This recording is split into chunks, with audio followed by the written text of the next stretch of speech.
Let's talk a little bit about your training, where you came from. I've been, watching you for years. I have a very high respect for your work, what you do in the ring. When you graduated in 1999 from high school in Aberdeen, Washington, right off the bat, you decided that you were going to be a pro wrestler. Yes. Okay, there was no backup plan. Mm-hmm. Does that meet with any resistance? Yes, of course. And so I went and trained with Shawn Michaels when I graduated, but that wasn't the plan. I was a huge, huge Dean Malenko fan, and he had the Malenko School of Wrestling, which was down in Florida.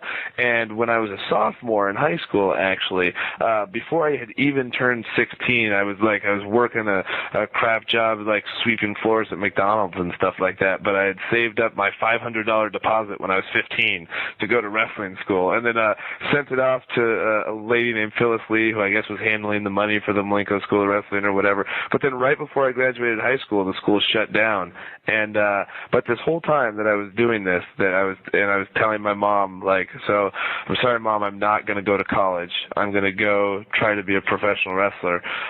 It did meet with resistance, but she also said, and my dad said the same thing, is that you have to at least try. If you don't try, you'll be unsatisfied with whatever you do. If you could go be an architect, or you could go be a doctor, or you could go be any of these millions of great things, but if you didn't pursue that one thing that you have loved since you were a little kid, you'd have a hole in your heart kind of from not at least trying. So they were disappointed for sure, but they were very supportive.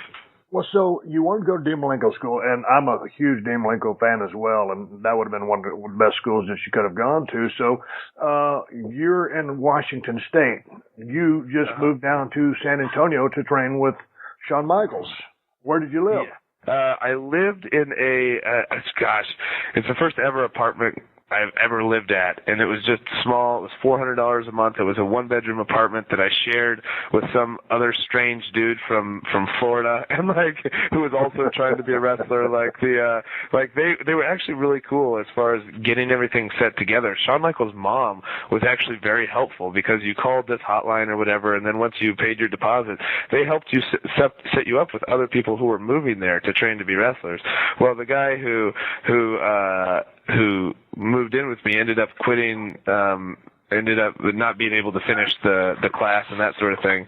So then it's just me living in this little small apartment, and then Bryan Kendrick ended up moving in with me. So it's two of us back in this little one-bedroom apartment, and yeah, it was really weird, and sleeping on the floor and all that kind of stuff because we didn't have any money, so.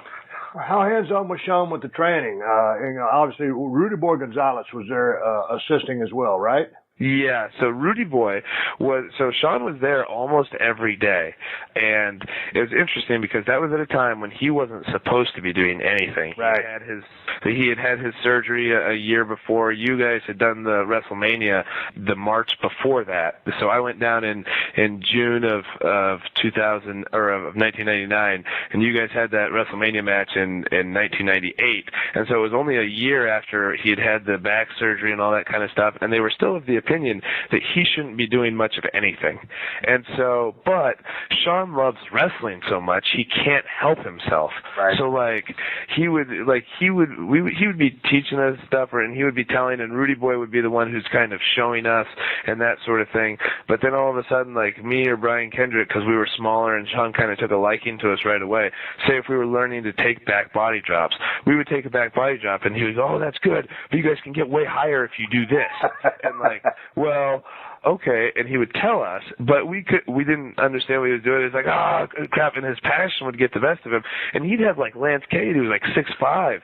He would just come into the ring, and it was a boxing ring, so it's a little bit stiffer, and he would come in and he'd take these big back body drops, and his feet would nearly hit the ceiling, and you'd be like, holy cow. And then he'd come in the next day, sunglasses on, barely able to walk, and just so he was very, very hands-on, more so than he should have been, to the point where, and it's funny because as a kid, you grow up and so I was just a huge wrestling fan, so training with Shawn Michaels was just unbelievable, but it humanizes him because he's in there and he's doing something that he's not supposed to, and then his mom would walk in and she would just like scold him, and he would like, it's literally dog tucking tail between the legs type thing, and you're like, wait a second, you're Shawn Michaels and you're still like, you still have to, you know.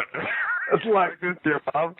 No, don't chew me out in front of the guys at the wrestling school. Yeah. So, growing up, what federation or what brand of wrestling? You're a pretty young guy, so were you getting WWE at the time? What did you grow up watching there in Washington? So we didn't have cable when I was a kid, and so I mostly grew up watching anything that would come through the video stores. So like I didn't, and it was nice because you know when I started watching in maybe 1987 when I think I was 5 or 6 years old when I started watching, and it's weird because none of my family are wrestling fans. So, but my buddy introduced me to it through magazines, and you're just fascinated by the larger than life characters, you know. And so, but then I would convince my mom and dad to rent these videos, all the videos that would come out, and everything was like 6 months behind the pay-per-views or whatever, you know. And so we would rent those, and then I'd read the magazines and all that kind of stuff. So I watched everything that came through the video stores, and then as I got older and was able to like pay for my own stuff, I watched both WCW and WWE, but I also got into watching Japanese wrestling and Mexican wrestling, like a real, like, I hate to describe myself as a nerd because I don't feel like that's accurate, but I was a nerd for wrestling. Like I was like, you know, that was in the era where the internet is just starting to come around to the average consumer. So like all of a sudden, and especially in WCW in 1995 when they brought in the Dean Malenkos and the Eddie Guerreros, and then in '96 in came the luchadors like Rey Mysterio and all that kind of stuff, and they were doing things that you had never seen anybody do before. And that was around the time that I thought maybe I might have a shot at this. It wasn't because like in WWE at the time, everybody, even Shawn, he's over 6 feet tall, you know, but in WCW, like Rey Mysterio coming in at 5'3", 145 pounds when he first started in WCW, that gave a guy like me like the line of thinking like, man, there's no reason I can't try this.